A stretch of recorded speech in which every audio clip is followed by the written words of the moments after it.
Era tarde da noite quando Clara, uma jovem de 29 anos, chegou ao hospital em uma pequena cidade do interior do México. Chovia forte, os relâmpagos riscavam o céu e cada trovão parecia ecoar dentro das paredes frias da emergência. Ela estava pálida, ofegante, dizendo que sentia contrações intensas, como se fosse dar à luz. Mas havia um detalhe que deixou todos em choque. Clara nunca havia apresentado sinais claros de gravidez. Seus exames anteriores estavam disponíveis no sistema, todos apontando para a mesma conclusão. Ela não estava grávida, e mesmo assim, ali estava ela, com a barriga inchada de maneira estranha, como se algo dentro se movesse de forma irregular, contorcendo-se em padrões que não lembravam um feto humano. Os enfermeiros a levaram rapidamente para a sala de emergência. Os corredores estavam silenciosos. Apenas o som da chuva batendo contra as janelas acompanhava o passo apressado da equipe. Médicos a rodeavam, mas quanto mais olhavam para ela, mais dúvidas surgiam. Os equipamentos pareciam falhar de maneira inexplicável. Monitores desligavam sozinhos, impressoras de prontuário soltavam papéis em branco e até as luzes da sala oscilavam em intensidade, como se a presença de Clara interferisse nos aparelhos. Deitada na maca, entre lágrimas e suor, ela murmurava palavras desconexas, mas uma frase em especial se repetia em tom desesperado. "Não é meu filho. Eles colocaram isso dentro de mim." Seu olhar estava fixo no teto, como se recordasse algo distante, algo que ninguém mais na sala pudesse ver. A médica que acompanhava o parto tentou acalmá-la, mas a sensação que todos tinham era de que aquilo não era apenas medo de mãe, era um pavor que vinha de uma certeza terrível. O trabalho de parto começou. As contrações eram irregulares, os gritos de Clara ecoavam pelos corredores e muitos profissionais que não estavam de plantão se aproximaram, curiosos, tentando entender o que estava acontecendo naquela sala. Quando finalmente o bebê nasceu, um silêncio absoluto caiu sobre todos. O que saiu do corpo de Clara não parecia uma criança comum. O recém-nascido foi colocado sobre a mesa e os olhares se cruzaram em espanto. Os olhos eram enormes, brilhando em um azul elétrico intenso, emitindo uma luz própria que iluminava o ambiente ao redor. Sua pele era quase translúcida, deixando entrever veias finas que se destacavam sob a luz fria da sala. A cabeça era desproporcionalmente maior do que o corpo frágil, e os dedos alongados lembravam mais garras delicadas do que mãos humanas. Ninguém teve coragem de se aproximar de imediato. Uma enfermeira, tão assustada que mal conseguia respirar, deixou a incubadora cair de suas mãos, o som metálico ecoando como uma sentença. Então veio o choro. Mas não era um choro humano. O som era metálico, artificial, lembrando mais o ruído de uma máquina do que o lamento de um bebê. Um som que atravessava a pele e causava arrepios imediatos em quem estava por perto. Muitos recuaram, outros prenderam a respiração, como se tentassem se convencer de que aquilo não estava acontecendo. Médicos tentaram retomar o controle, mas já era tarde. Todos sabiam que o que estavam vendo desafiava a lógica. Alguns ainda tentaram agir como profissionais, mas a tensão em seus rostos era impossível de disfarçar.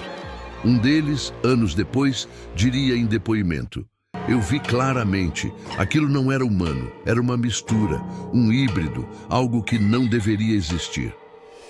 As estranhezas não pararam por aí. As câmeras de segurança do hospital, todas funcionando perfeitamente até aquele momento, apagaram exatamente às 2h13 da manhã. Os arquivos digitais do prontuário de Clara ficaram ilegíveis, como se tivessem sido corrompidos. E muitos funcionários relataram lacunas de memória sobre aquela noite.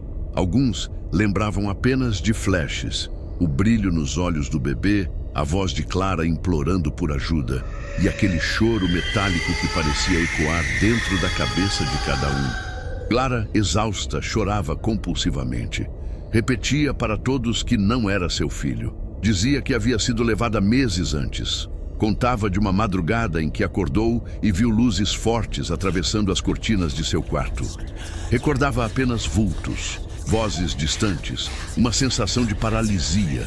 Depois disso, ficou dias desorientada, até perceber que seu corpo começava a mudar. Não quis acreditar, mas algo dentro dela crescia. O mais perturbador: ela jurava não ter mantido relações íntimas nos últimos 2 anos. A gestação, biologicamente, era impossível. Na manhã seguinte, antes que qualquer explicação fosse dada, homens de terno chegaram ao hospital. Não tinham identificação clara. Disseram ser agentes do governo, mas não mostraram documentos oficiais. Eles confiscaram prontuários, computadores e qualquer registro daquela noite. O bebê foi colocado em uma cápsula metálica especial, conectada a tubos e luzes, e levado embora. Nenhum médico ou enfermeiro viu para onde. Clara foi transferida para outro setor, mantida em observação por alguns dias, e logo recebeu alta. Mas Clara nunca mais foi a mesma. Vizinhos relatam que ela passava noites inteiras olhando para o céu, como se esperasse algo. Murmurava palavras estranhas, dizia ouvir vozes, e 6 meses depois desapareceu sem deixar rastros. Alguns acreditam que foi levada novamente, outros dizem que fugiu, tentando escapar daquilo que a perseguiu. O que realmente aconteceu, ninguém sabe. O caso de Clara, embora assustador, não é isolado. Pelo contrário, faz parte de um padrão global. No Brasil, durante a década de 1990, uma mulher relatou ter dado à luz uma criança com olhos negros e pele extremamente fina. A criança sobreviveu apenas 3 dias e seu corpo foi levado sem explicações. Na Rússia, médicos afirmaram que um bebê nasceu com pele esverdeada e estrutura óssea diferente. Mas autoridades apareceram rapidamente e confiscaram todos os registros. Nos Estados Unidos, pesquisadores independentes apontam para algo ainda mais perturbador: o chamado Hybrid Program, um suposto projeto secreto voltado para criar seres meio humanos, meio alienígenas. Em todos esses relatos, há semelhanças perturbadoras. Gestações impossíveis, bebês com características não humanas, desaparecimento imediato das crianças e silenciamento das testemunhas. Seria coincidência ou evidência de um plano oculto que vem sendo conduzido há décadas? Essa questão abre um leque de possibilidades inquietantes. Se for um programa humano, conduzido em segredo, significa que experimentos genéticos estão sendo realizados sem consentimento, usando mulheres como hospedeiras. Mas, se for algo extraterrestre, então o que aconteceu com Clara é apenas mais uma prova de que não estamos apenas sendo observados, estamos sendo modificados. A ideia de hibridização entre humanos e seres de fora da Terra sempre esteve presente em relatos de abduzidos. Muitos descrevem procedimentos médicos invasivos, coleta de material genético e até memórias confusas de incubadoras cheias de fetos estranhos. O caso de Clara parece se encaixar perfeitamente nesse padrão. Mas a pergunta que permanece é: para quê? Qual seria o objetivo de criar seres híbridos? Estariam tentando se infiltrar entre nós? Ou preparar uma nova espécie capaz de viver tanto no nosso planeta quanto no deles? Até hoje, o destino do bebê de Clara é um mistério. Nenhum registro oficial existe, nenhum documento médico sobreviveu. E os profissionais que ousaram falar foram desacreditados, tratados como loucos ou sensacionalistas. Mas o silêncio só aumenta o peso do enigma.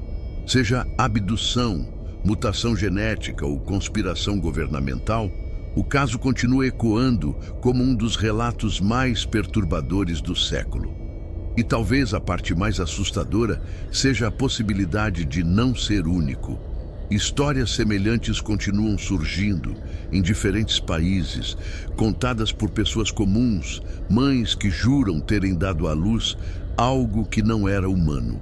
E agora eu pergunto a você, se estivesse naquela sala, diante de um bebê de olhos luminosos, chorando com uma voz metálica, rodeado por médicos em pânico, o que faria? Teria coragem de chamá-lo de filho ou aceitaria que estava diante de algo que não pertence a este mundo?